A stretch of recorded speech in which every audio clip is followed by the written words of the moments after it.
¿Cuál es el sacramento católico de la Sagrada Eucaristía? ¿Cuál es la definición católica de la celebración de la Sagrada Eucaristía? Esta es una presentación de un ministerio llamado Got Questions Ministries. Para los católicos, la Sagrada Eucaristía, la Misa Católica, es considerada la más alta e importante forma de oración. De hecho, el atender a la misa es una obligación bajo pena de pecado mortal cada domingo y en otros ciertos días santos obligatorios. La misa está dividida en dos secciones, la liturgia de la palabra y la liturgia de la Eucaristía.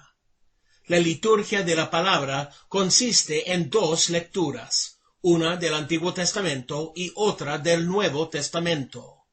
El salmo responsorio, la lectura del Evangelio, la homilía o sermón e intercesiones generales, también llamadas peticiones. El centro de la misa es su segunda parte, la liturgia de la Sagrada Eucaristía. Durante este tiempo, los católicos comparten el cuerpo y la sangre de Jesús en la forma del pan y el vino distribuido a la congregación. De acuerdo con la Biblia, esto es hecho en memoria de Cristo. 1 Corintios 11, versos 23 a 25, Lucas 22, versos 18 a 20 y Mateo 26, versos 26 a 28. Sin embargo, de acuerdo con el Catecismo de la Iglesia Católica, párrafo 1366 dice, la Eucaristía es entonces un sacrificio porque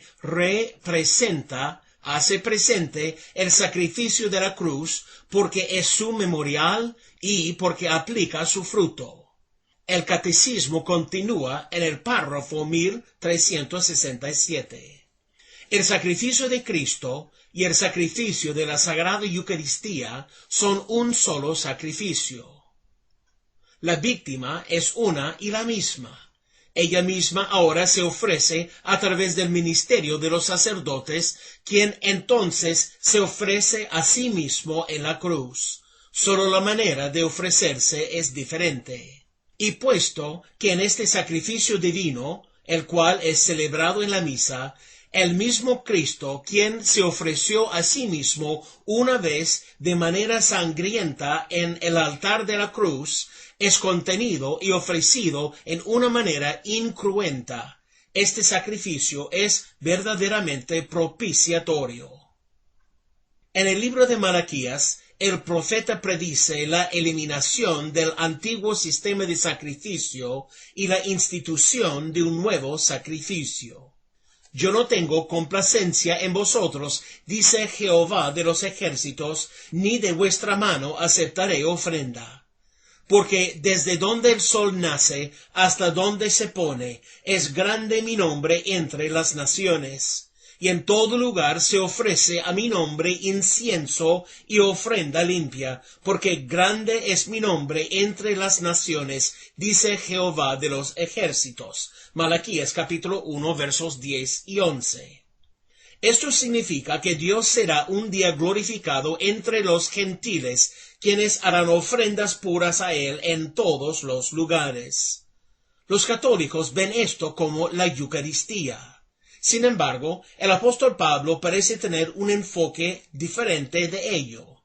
Así que, hermanos, os ruego por las misericordias de Dios que presentéis vuestros cuerpos en sacrificio vivo, santo, agradable a Dios, que es vuestro culto racional. Romanos capítulo 12, verso 1. La Eucaristía solo puede ser ofrecida en lugares especiales. Las iglesias consagradas y bendecidas de acuerdo a la ley canónica católica. La idea de ofrecer nuestros cuerpos como sacrificios vivos encaja perpetuamente con el lenguaje de la profecía, la cual dice que los sacrificios serán ofrecidos en todo lugar. La Iglesia Católica Romana cree que el pan y el vino de la Sagrada Eucaristía se convierten en el mismo cuerpo y sangre de Jesús. Ellos intentan respaldar su doctrina con pasajes tales como Juan 6, versos 32 a 58, Mateo 26, verso 26, Lucas 22, versos 17 a 23, y 1 Corintios 11, versos 24 y 25. En el 1551 después de Cristo, el Concilio de Trento declaró oficialmente que por la consagración del pan y el vino se realiza un cambio de toda la sustancia del pan en la sustancia del cuerpo de Cristo nuestro Señor, y toda la sustancia del vino en la sustancia de su sangre. A este cambio la Santa Iglesia Católica le ha puesto y llamado propiamente la transustanciación. Sesión 12, capítulo 4, canon 2. Al compartir la cena eucarística, la Iglesia enseña que los católicos están cumpliendo lo dicho en Juan 6:53. De cierto os digo, si no coméis la sangre del Hijo del Hombre y bebéis su sangre, no tenéis vida en vosotros. ¿Qué significa realmente eso? Jesús prosigue diciendo que el Espíritu es el que da vida, la carne para nada aprovecha. Las palabras que yo os he hablado son espíritu y son vida. Juan 6, versos 63 y 64. Así que, si la carne para nada aprovecha, ¿por qué debemos comer la carne de Jesús para tener vida eterna? No tiene sentido hasta que Jesús nos dice que las palabras que Él habla son espíritu. Jesús está diciendo que esta no es una enseñanza literal, sino una espiritual. El lenguaje se ajusta perfectamente con la mencionada declaración del apóstol Pablo, que presentéis vuestros cuerpos en sacrificio vivo, santo, agradable a Dios, que es vuestro culto racional. Romanos capítulo 12, verso 1. En la creencia judía, el pan era comparado con la Thora, y el comerlo significaba leer y entender los pactos de Dios. Deuteronomio 8, verso 3. Por ejemplo, el libro apócrifo de Sira dice: aquel que coma de mí aún estará hambriento, el que beba de mí quedará sediento por más, aquel que me obedezca no será avergonzado, aquel que me sirva nunca caerá. Todo esto es verdad del libro del pacto del Altísimo, la ley, la cual Moisés nos ordenó como una herencia para la comunidad de Jacob. Sira 24, versos 20 a 22. Lo aquí citado del libro de Sira no es avalado como escritura. Solamente sirve para ilustrar cómo pensaba la gente judía respecto a la ley mosaico. Es importante entender la comparación del pan con la Thora para apreciar el verdadero punto de Jesús. En Juan 6, Jesús realmente le está diciendo a la multitud que Él es superior a la Thora. Juan 6, versos 49 a 51, y el sistema entero de la ley mosaico. En el pasaje de Sira, se establece que aquellos que coman de la ley estarán aún hambrientos y sedientos por más. Lenguaje que es reflejado por Jesús cuando Él dice: yo soy el pan de vida, el que a mí viene nunca tendrá hambre, y el que en mí cree no tendrá sed jamás. Juan 6:35. Jesús no le está ordenando a la gente comer literalmente su carne y beber su sangre. Él está diciéndoles cuál es el corazón de toda la doctrina cristiana: creer en Jesús mismo.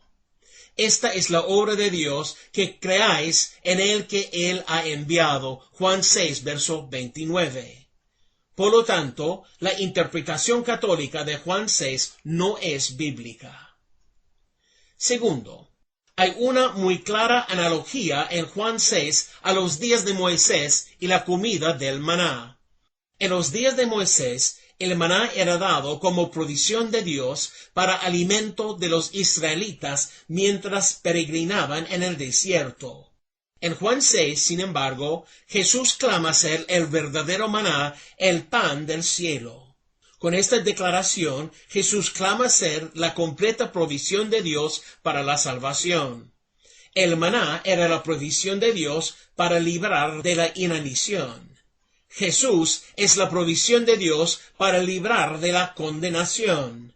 Así como el maná debía ser consumido para preservar la vida de los israelitas, así Jesús debía ser consumido, totalmente recibido por fe, para que la salvación fuera recibida.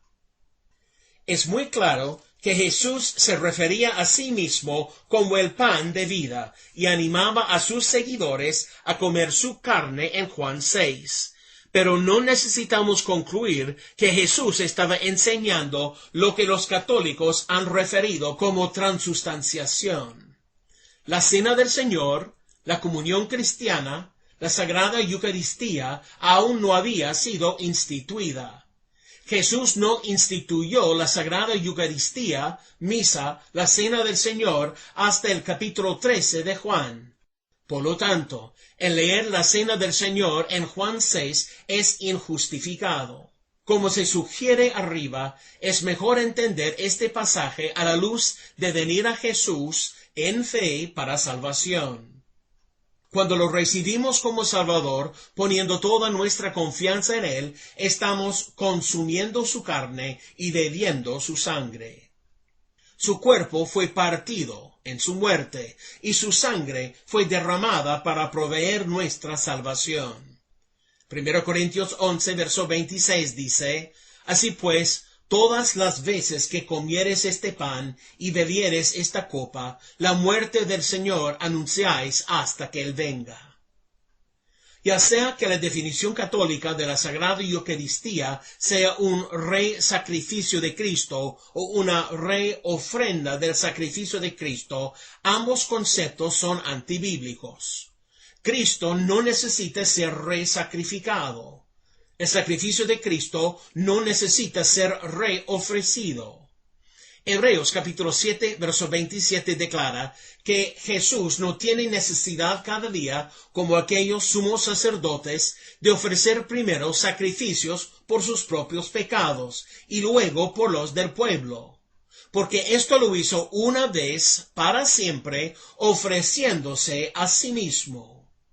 Similarmente, 1 de Pedro 3, verso 28 dice, porque también Cristo padeció una sola vez por los pecados, el justo por los injustos, para llevarnos a Dios. La muerte de Cristo una sola vez en la cruz fue suficiente para expiar todos nuestros pecados. 1 de Juan 2, verso 2. Por lo tanto, el sacrificio de Cristo no necesita ser reofrecido. En lugar de eso, el sacrificio de Cristo debe ser recibido por fe. Juan 1, verso 12 y capítulo 3, verso 16.